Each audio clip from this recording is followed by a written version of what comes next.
जय भोलेनाथ दोस्तों, आपके अपने चैनल देवलोक स्टोरीज में आप सबका स्वागत है। शिव महापुराण पाठ 11 से 15 में आपने शिव महापुराण की रुद्र संहिता के अध्याय 1 से 14 सुने हैं। आज पाठ 16 में आपको आगे के अध्याय सुनाए जाएंगे। उम्मीद करते हैं आपको शिव महापुराण की सीरीज पसंद आ रही होगी। पूरी शिव महापुराण का आनंद उठाने के लिए हमारे साथ अंत तक बने रहें। हमारे चैनल को सब्सक्राइब करें। भोलेनाथ आप सबकी सभी मनोकामनाओं को पूरा करें। श्री पुराण पुरुषोत्तमाय नमः। श्री गणेशाय नमः। श्री शिव महापुराण रुद्र संहिता अध्याय 15 सृष्टि का वर्णन। तदंतर नारद जी के पूछने पर ब्रह्मा जी बोले, मुने, हमें पूर्वोक्त आदेश देकर जब महादेव जी अंतर्ध्यान हो गए तब मैं उनकी आज्ञा का पालन करने के लिए ध्यान मग्न हो कर्तव्य का विचार करने लगा। उस समय भगवान शंकर को नमस्कार करके श्री हरि से ज्ञान पाकर परमानंद को प्राप्त हो मैंने सृष्टि करने का ही निश्चय किया। तात भगवान विष्णु भी वहाँ सदाशिव को प्रणाम करके मुझे आवश्यक उपदेश दे तत्काल अदृश्य हो गए। वे ब्रह्मांड से बाहर जाकर भगवान शिव की कृपा प्राप्त करके वैकुंठ धाम में जा पहुँचे और सदा वहीं रहने लगे। मैंने सृष्टि की इच्छा से भगवान शिव और विष्णु का स्मरण करके पहले के रचे हुए जल में अपनी अंजलि डालकर जल को ऊपर की ओर उछाला। इससे वहाँ एक अंड प्रकट हुआ जो 24 तत्वों का समूह कहा जाता है। विप्रवर वह विराट आकार वाला अंड जड़ रूप ही था। उसमें चेतता न देखकर मुझे बड़ा संशय हुआ और मैं अत्यंत कठोर तप करने लगा। 12 वर्षों तक भगवान विष्णु के चिंतन में लगा रहा। तात वह समय पूर्ण होने पर भगवान श्री हरि स्वयं प्रकट हुए और बड़े प्रेम से मेरे अंगों का स्पर्श करते हुए मुझसे प्रसन्नता पूर्वक बोले, ब्रह्म, तुम वर मांगो, मैं प्रसन्न हूँ। मुझे तुम्हारे लिए कुछ भी अदे नहीं है। भगवान शिव की कृपा से मैं सब कुछ देने में समर्थ हूँ।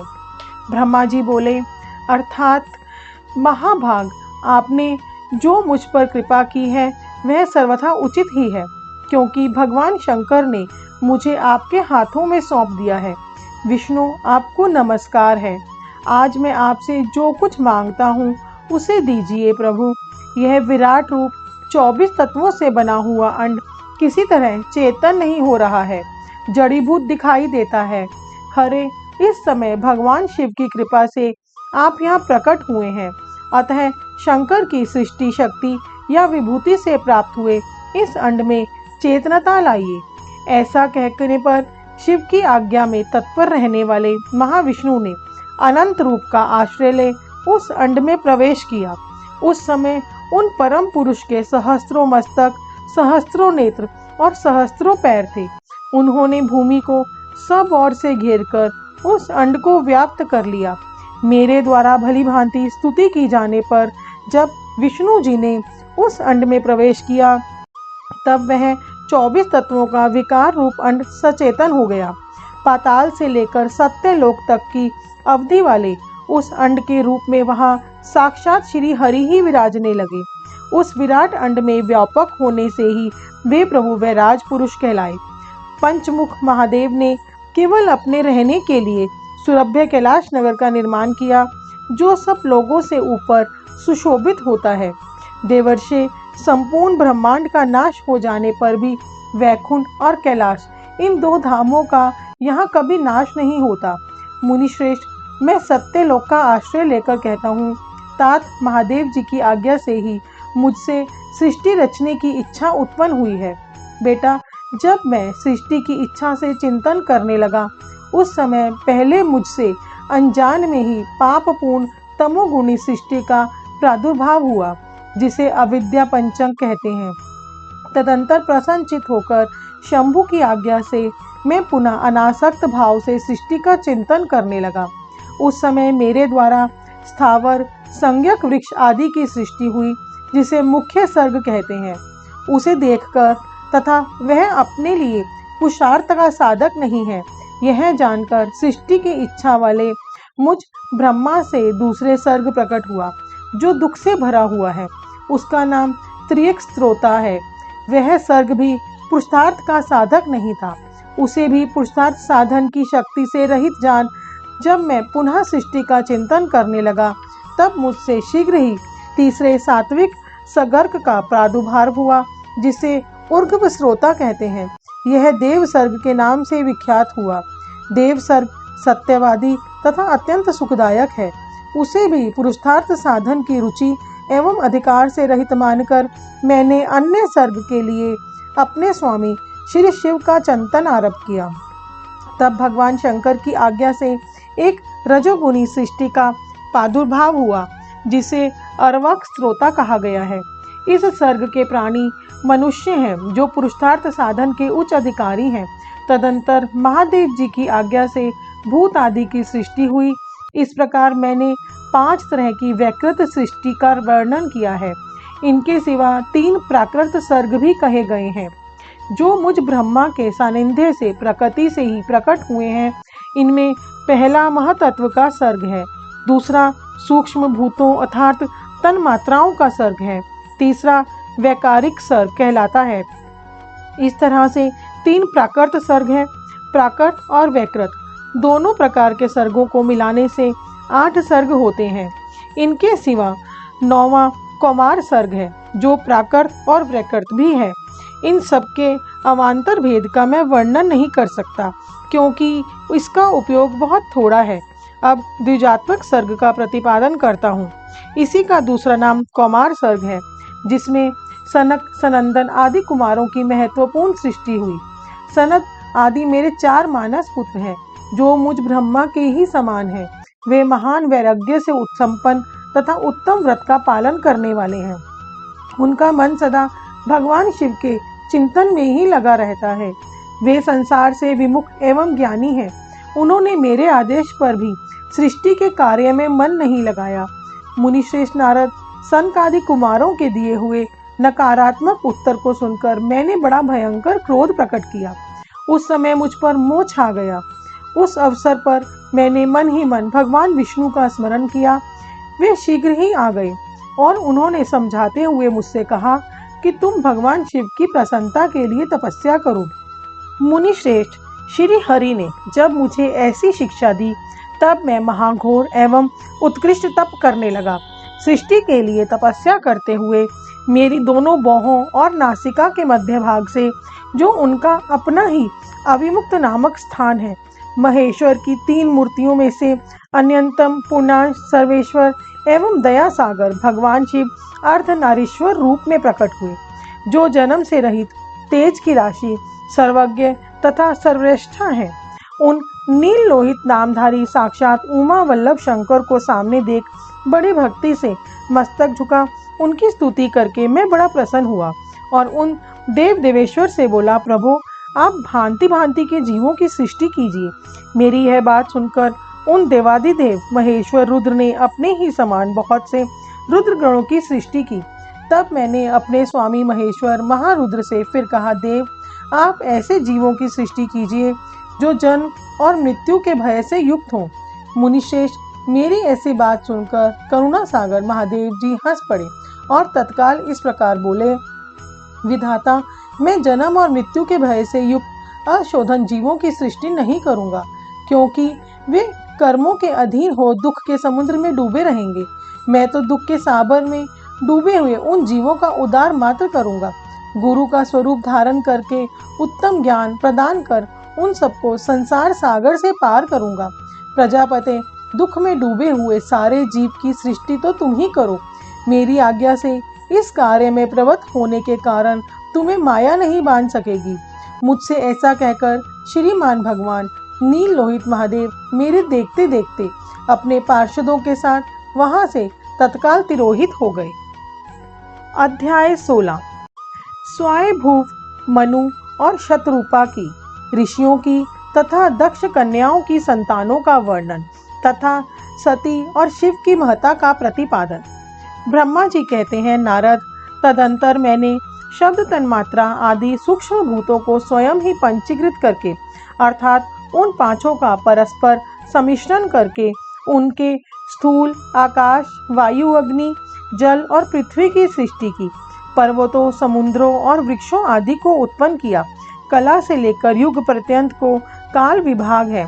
उनकी रचना की। मुने उत्पत्ति और विनाश वाले और भी बहुत से पदार्थों का मैंने निर्माण किया, परंतु इससे मुझे संतोष नहीं हुआ।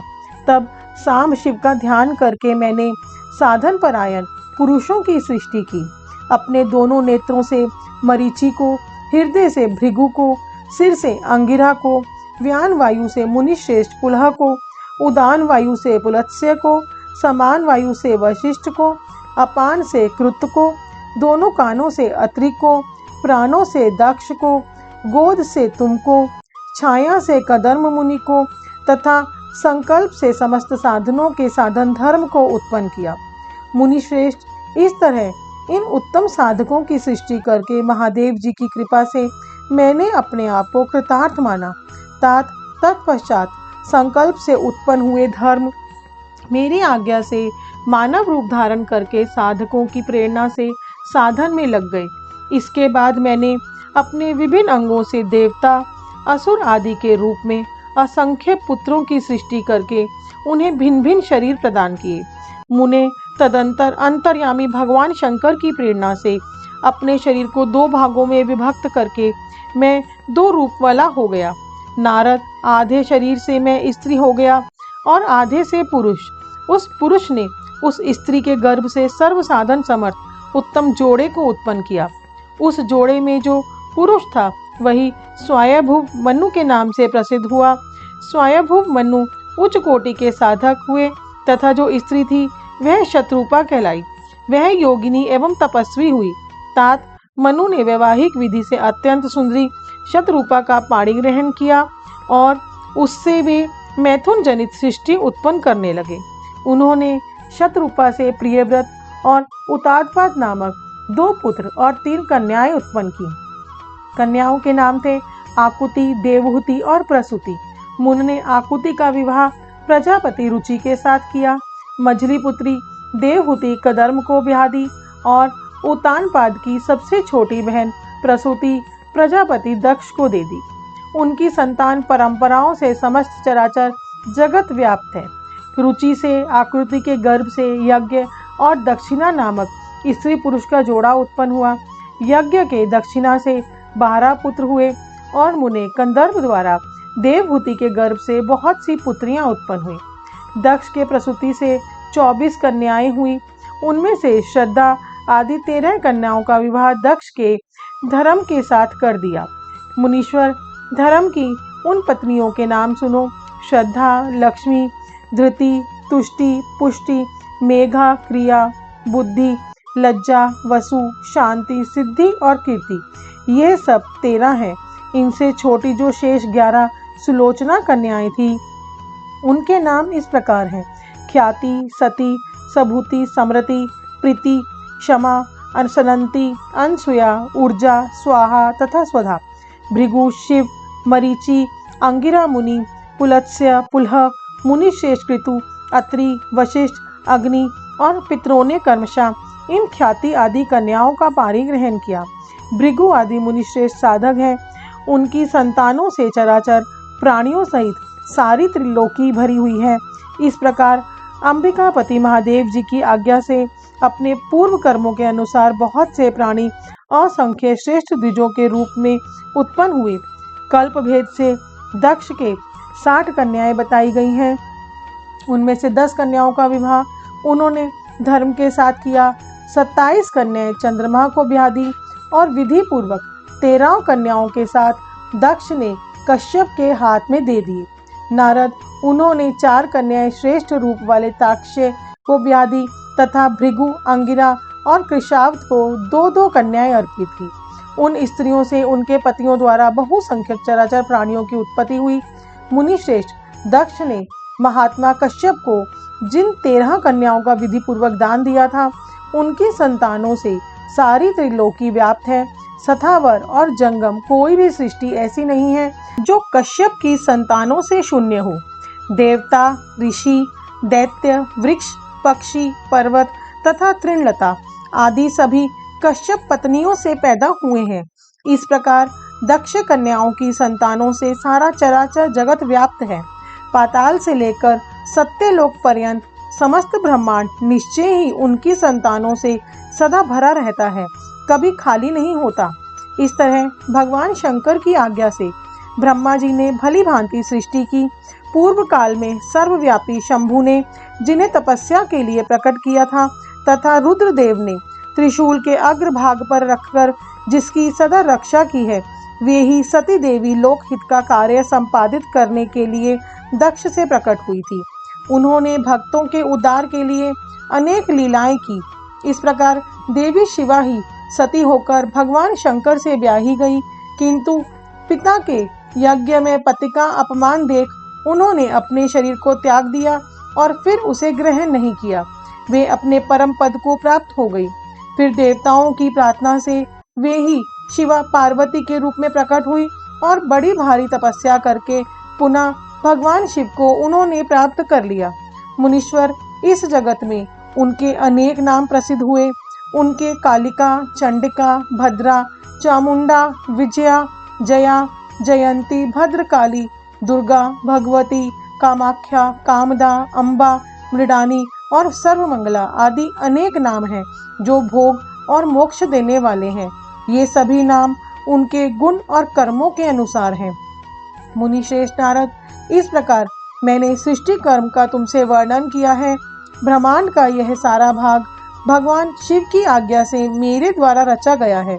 भगवान शिव को परब्रह्मा परमात्मा कहा गया है। मैं विष्णु तथा रुद्र ये तीन देवता गुण भेद से उन्हीं के रूप बतलाए गए हैं। वे मनोरम शिवलोक में शिवा के साथ स्वच्छंद विहार करते हैं। भगवान शिव स्वतंत्र परमात्मा है, निर्गुण और सगुण भी वे ही हैं। दोस्तों, शिव पुराण पाठ 16 में आपने शिव महापुराण की रुद्र संहिता का अध्याय 15 और 16 सुना है। नेक्स्ट पार्ट में हम आपको आगे के अध्याय सुनाएंगे। पूरी शिव महापुराण सुनने के लिए आपके अपने चैनल को सब्सक्राइब कीजिए। कमेंट बॉक्स में जय भोलेनाथ लिखना ना भूलें। हमें इतना प्यार और सहयोग देने के लिए आप सबका बहुत बहुत धन्यवाद।